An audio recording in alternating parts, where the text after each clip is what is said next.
SSC পরীক্ষার্থী 2025 তোমার result খারাপ হয়েছে, তোমার কি মন খারাপ? তোমার সামনে এখন একটাই শেষ সুযোগ, বোর্ড চ্যালেঞ্জ।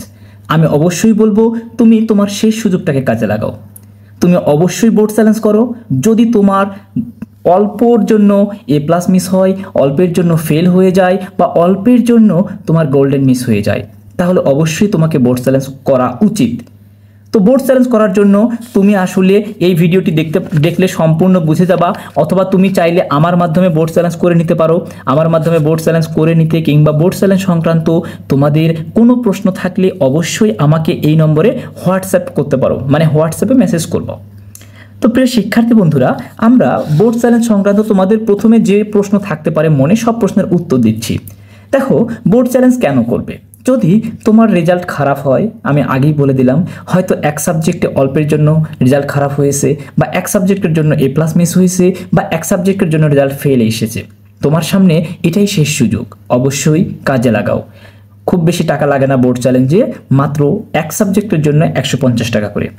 তো দেখো, বোর্ড চ্যালেঞ্জে কারা আবেদন করতে পারবে? সব শিক্ষার্থী আবেদন করতে পারবে। যারা A+ পেয়েছো তারা আবেদন করতে পারবে, যারা ফেল করেছো তারাও আবেদন করতে পারবে। তো প্রিয় শিক্ষার্থী বন্ধুরা, এরপরের প্রশ্ন, বোর্ড চ্যালেঞ্জের আবেদন কোন বিষয়ে করা যাবে? সব বিষয়ে করতে পারবা। তোমার যেই বিষয়ে প্রয়োজন, তোমার মনে হচ্ছে আমি এই সাবজেক্টে আরও ভালো নম্বর পাবো, অবশ্যই বোর্ড চ্যালেঞ্জ করে ফেলো। এরপরে প্রশ্ন হচ্ছে, কয়টি বিষয়ে বোর্ড চ্যালেঞ্জ করা যাবে? নির্দিষ্ট সংখ্যা নাই। তুমি চাইলে একটা সাবজেক্টও করতে পারো, দুইটা সাবজেক্ট করতে পারো, তিনটে সাবজেক্টও করতে পারো, বা ইচ্ছা মতো করতে পারো, কোনো সমস্যা নাই। বোর্ড চ্যালেঞ্জে নম্বর কমে কিনা? না, এই প্রশ্নটা অসংখ্য স্টুডেন্টের, যে বোর্ড চ্যালেঞ্জ করলে নম্বর কমে কিনা। না, কখনোই তোমার নম্বর কমে যাবে না। বোর্ড চ্যালেঞ্জে নম্বর বাড়তে পারে, কিন্তু নম্বর কখনো কমবে না। বোর্ড চ্যালেঞ্জের আবেদন শুরু কবে এবং শেষ কবে? আগামীকাল থেকে। আগামীকাল সকাল 10টার পর থেকে বোর্ড চ্যালেঞ্জের আবেদন শুরু হবে, 7 দিন পর্যন্ত চলবে। এরপরে বোর্ড চ্যালেঞ্জে কোন সিম থেকে করতে হয়? অবশ্যই প্রিপেইড টেলিটক সিম থেকে করতে হয়।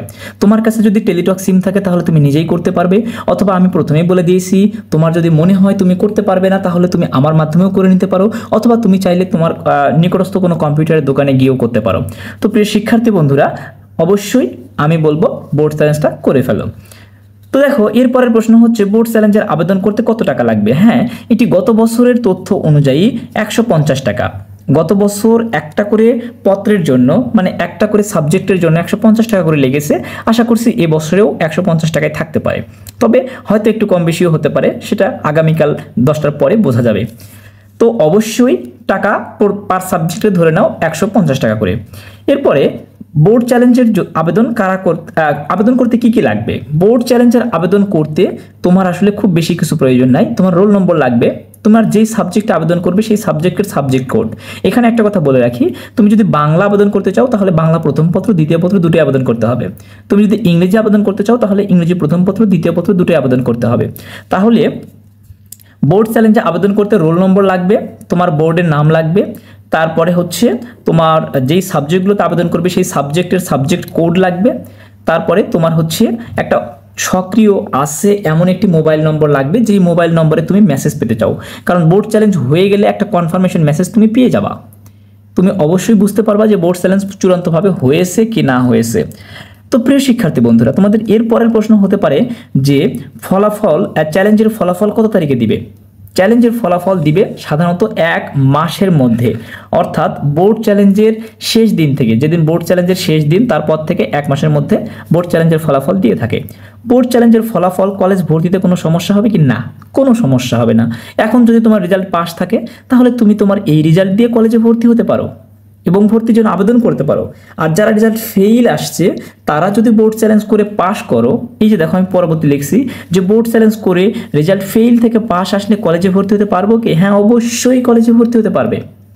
বোর্ড চ্যালেঞ্জ করে তোমার রেজাল্ট যদি ফেইল থেকে পাস আসে তাহলে তুমি তার পরবর্তীতে কলেজে আবেদনের সুযোগ পাবে এবং তোমাদের জন্য আলাদা করে একটা আবেদনের সুযোগ দেওয়া হবে, তখন তুমি কলেজে আবেদন করতে পারবা।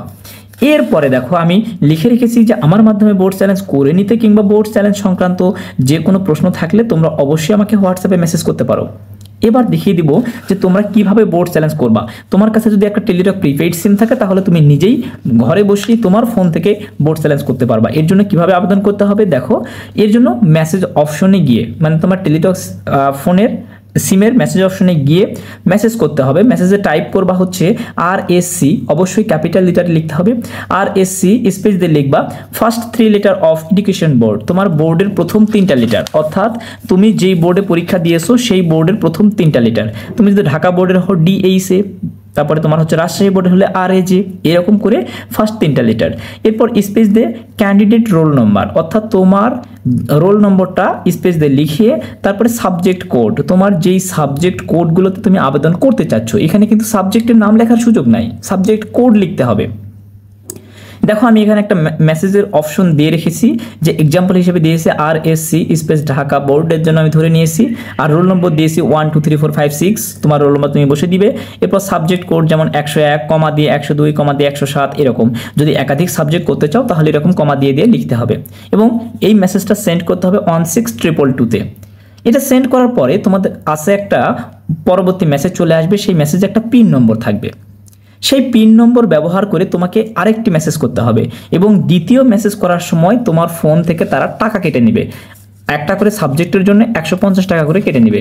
এখন এই জন্য দ্বিতীয় মেসেজ করার আগে অবশ্যই তোমার টেলিটক সিমে পর্যাপ্ত টাকা থাকতে হবে, অর্থাৎ যে পরিমাণ টাকা দরকার বোর্ড চ্যালেঞ্জের জন্য সেই পরিমাণ টাকা তোমার ফোনে থাকতে হবে, এটা অবশ্যই ব্যালেন্সে থাকতে হবে। এবার কি করতে হবে, RSC স্পেস ES দিয়ে তোমার পিন নম্বর, আগে মেসেজটা করলে সেই মেসেজের যে একটা রেজাল্ট দিয়ে দিবে, সেই মেসেজে একটা পিন নম্বর থাকবে, সেই পিন নম্বরটা বসে দিয়ে তারপর স্পেস দিয়ে মোবাইল নম্বর, অর্থাৎ যেই মোবাইল নম্বরে তুমি কন্ট্যাক্ট নম্বরে মেসেজ পেতে চাও সেই কন্ট্যাক্ট নম্বরটা এখানে দিতে হবে। দিয়ে তুমি আবারও সেন্ড করবে 16222-তে, তাহলেই দেখবে তোমার কাছে একটা কনফার্মেশন মেসেজ আসবে, অর্থাৎ তোমার বোর্ড চ্যালেঞ্জ হয়েছে এরকম একটা মেসেজ চলে আসবে। তো প্রিয় শিক্ষার্থী বন্ধুরা, এভাবে তোমরা চাইলে নিজেরাও বোর্ড চ্যালেঞ্জ করতে পারো, অথবা আমি তো প্রথমেই বলছি যে তোমরা চাইলে আমার মাধ্যমেও বোর্ড চ্যালেঞ্জ করে নিতে পারো, তোমাদের তাহলে কোনো ঝামেলাই পড়তে হবে না। তো আমার মাধ্যমে বোর্ড চ্যালেঞ্জ করতে কিংবা তোমাদের বোর্ড চ্যালেঞ্জ সংক্রান্ত আরও যদি কোনো প্রশ্ন থাকে অবশ্যই আমাকে এই নম্বরে হোয়াটসঅ্যাপ করবে, অবশ্যই আমাকে এই নম্বরে হোয়াটসঅ্যাপ করবে।